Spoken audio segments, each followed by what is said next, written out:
चंद्र रैना नौशेरा से पीछे चल रहे हैं 3000 वोटों से। ये बड़ी खबर आती हुई और जम्मू कश्मीर में उलटफेर होता दिख रहा है।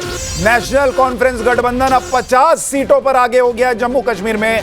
बीजेपी घटकर 26, पीडीपी 2 और अन्य 13। ये देखिए, अन्य का आंकड़ा बड़ा इंपॉर्टेंट है जम्मू कश्मीर में, जहां पर अन्य को 13 सीटें आती दिख रही हैं और इसमें कई निर्दलीय कैंडिडेट भी हैं जो कि जम्मू कश्मीर में लड़ रहे थे। महबूबा मुफ्ती की बेटी लगातार बिजबेहरा से इल्तिजा मुफ्ती पीछे चल रही हैं।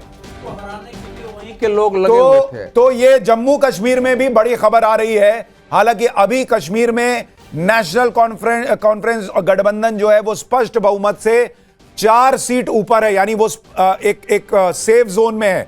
लेकिन ये आंकड़े क्या पलटेंगे ये देखना होगा, क्योंकि हरियाणा में बहुत तेजी से उलटफेर। बीजेपी 50, हरियाणा में बीजेपी की हाफ सेंचुरी हो गई है।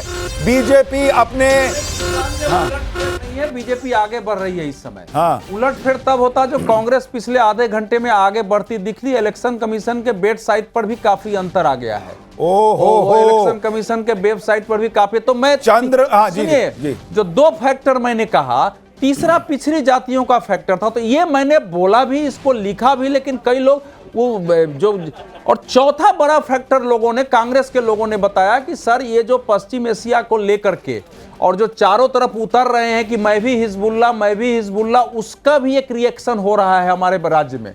और ये हो सकता है कि हमारी पार्टी इसमें थोड़ा सा मात। देखिए, एक बड़ा दिलचस्प आंकड़ा आ रहा है, वो भी दर्शकों को दिखा दे। ये हमने जम्मू और कश्मीर रीजन का आंकड़ा आपके सामने रख दिया है। जम्मू रीजन में आप देखिए बीजेपी 22 सीटों पर आगे चल रही है और नेशनल कॉन्फ्रेंस 12 सीटों पर आगे है, अन्य को 9 सीट। और अगर आप देखेंगे कश्मीर में 38 सीटें जो हैं वहां पर अगर आप देखेंगे वो नेशनल कॉन्फ्रेंस गठबंधन आगे है, पीडीपी 2 पर आगे है, अन्य 7 पर आगे हैं और बीजेपी का कश्मीर में खाता खुलता हुआ कश्मीर रीजन में नहीं दिख रहा। यानी कश्मीर रीजन में बीजेपी को कोई बढ़त नहीं है। शुरुआत में 5 सीटों पर बढ़त थी, लेकिन अब बीजेपी वहां भी पीछे हो गई है। और हरियाणा में बीजेपी ने गजब की वापसी की है, लेकिन फिर आंकड़ा बोलते बोलते 49 और 37 का हो गया। लेकिन बीजेपी पिछले आधे घंटे से लगातार हरियाणा में बढ़त बनाए हुए है। चंद्रमोहन शर्मा जी, ये क्या हो रहा है? खरगोश को हिलाइए, थोड़ा जगाइए, सो गया है। देखिए, बिल्कुल नहीं, आप बिल्कुल निश्चिंत, सुशांत भाई आप बिल्कुल निश्चिंत रहिए। ये आंकड़ों का खेल है और ये रुझानों में आना जाना अप डाउन रहेगा। 11 बजे तक की पिक्चर साफ होगी। जनमत पूरी तरह से कांग्रेस के फेवर में आएगा और ये पूरा स्वाभाविक है। इस बात को भाजपा के लोग भी जानते हैं भली भांति। अमित जी बैठे हैं, अमित जी का आंकड़ा भी उसकी तरफ है, क्योंकि हवा का रुख देख के ही तो उनके नेताओं ने नीति डिसाइड करी थी। और अभी जिस बात के लिए जेजेपी के लिए बात कर रहे थे अमित जी, तो जिस समय उन्होंने जेजेपी को अपने साथ जोड़ा था, तब क्या परसेंटेज ऑफ वोट का मार्जिन ध्यान नहीं था। अगर सत्ता का प्रयोग करने के लिए किसी पार्टी को अपने साथ जोड़ लिया जाए और फिर उसका दुरुपयोग करके छोड़ दिया जाए और जनता को ये कहा जाए कि उनके पास वोट का प्रतिशत नहीं था, तो ये सब नीतियां चंद्रमोहन जी, क्या भूपेंद्र सिंह हुड्डा और कुमारी शैलजा की आपसी अनबन का नुकसान तो नहीं हो रहा आप लोगों को? अप डाउन चलेंगे अभी। हुड्डा जी और कुमारी शैलजा की लड़ाई का नुकसान तो नहीं हो रहा आप लोगों को? नहीं, बिल्कुल नहीं। हमारा पूरा, देखिए, हमारा पूरा गठबंधन एकजुट होकर इलेक्शन लड़ा है और हमारे बड़े नेताओं ने बिल्कुल एकजुटता के साथ प्रमाणित करा। ठीक है, महत्वाकांक्षा के दौर के अंदर कांग्रेस भाजपा से भिन्न है।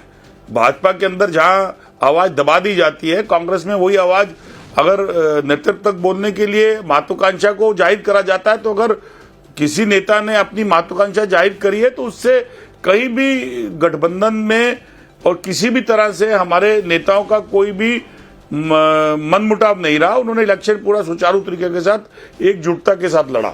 ठीक है, मेरे एक और प्रश्न। सुनिए ना, एक लाइन देखिए, टक्कर अभी कांटे की है। हाँ, बिल्कुल। अब वो स्थिति नहीं है कि इस समय इलेक्शन वन साइड दिखे। पहला तो ये इसको ये गलत होगा कहना कि ये इलेक्शन पूरा एंटी बीजेपी और प्रो कांग्रेस है। ये इस समय की स्थिति में नहीं है। सही बात। कांग्रेस को एज रहा है, अभी वोट में थोड़ा सा एज है, लेकिन लड़ाई इतने कांटे की है कि ये परिणाम दिखने में लंबा समय लग जाएगा। इतनी जल्दी हम परिणाम नहीं निकाल सकते हैं। लेकिन अद्भुत है, अगर बीजेपी ने इस ढंग से अगर टक्कर दिया कांग्रेस को बढ़त रहते हुए, तो ये कोई सामान्य स्थिति नहीं है हरियाणा के इतिहास को देखते हुए।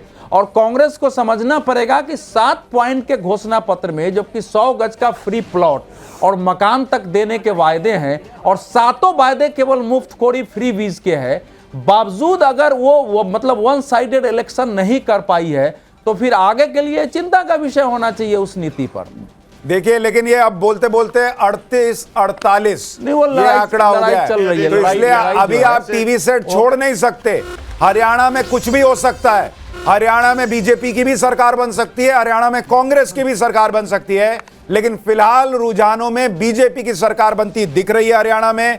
चारू प्रज्ञा हमारे साथ जुड़ गई हैं। चारू जी, जब आप गाड़ी में बैठी थी तो कांग्रेस तेज चल रही थी, अब आप रुक गई हैं तो बीजेपी भाग रही है, मामला क्या है? सुशांत जी, हेलो अगेन, नमस्ते अगेन। देखिए, मैं सवेरे भी यही कह रही थी कि कांग्रेस ना अपने वो एक अंग्रेजी में कहावत है, counting your chicken before they are hatched. तो चुनाव के नतीजे गिनने शुरू होने से पहले ही कांग्रेस अपने चिकन काउंट करने लग गई थी। अभी की स्थिति ऐसी है जैसे हम पहले से कहते आ रहे थे कि भारतीय जनता पार्टी तीसरी टर्म में भी अपनी सरकार बनाने जा रही है। थोड़ा सा समय और दीजिए। आंकड़े में इलेक्शन कमीशन की वेबसाइट पर ही फॉलो कर रही हूँ और वहाँ पर बीजेपी कंसिस्टेंटली लीड पर है।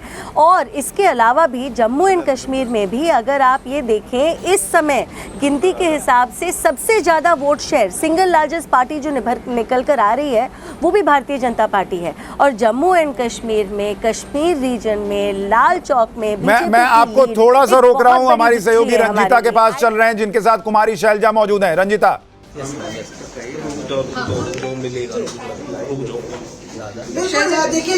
रंजीता आप बात कीजिए। रंजीता आप बात कीजिए।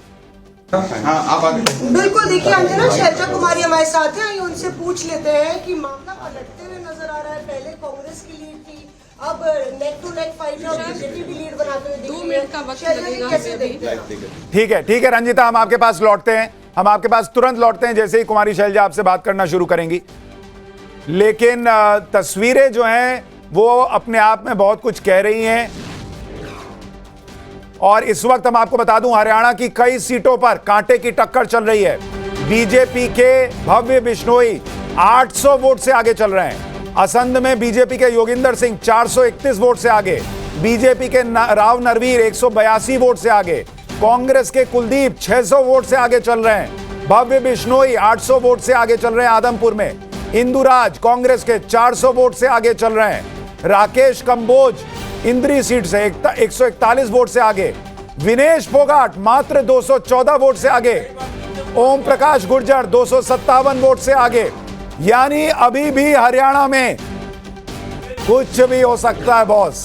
कोई लड्डू ना बांटे, कोई ढोल ना पिटवाए, क्योंकि फिर जो है वो फजीयत हो सकती है जो पार्टी ऐसा करेगी। क्योंकि जो बिहार में हुआ था वैसी तस्वीर भी हो सकती है।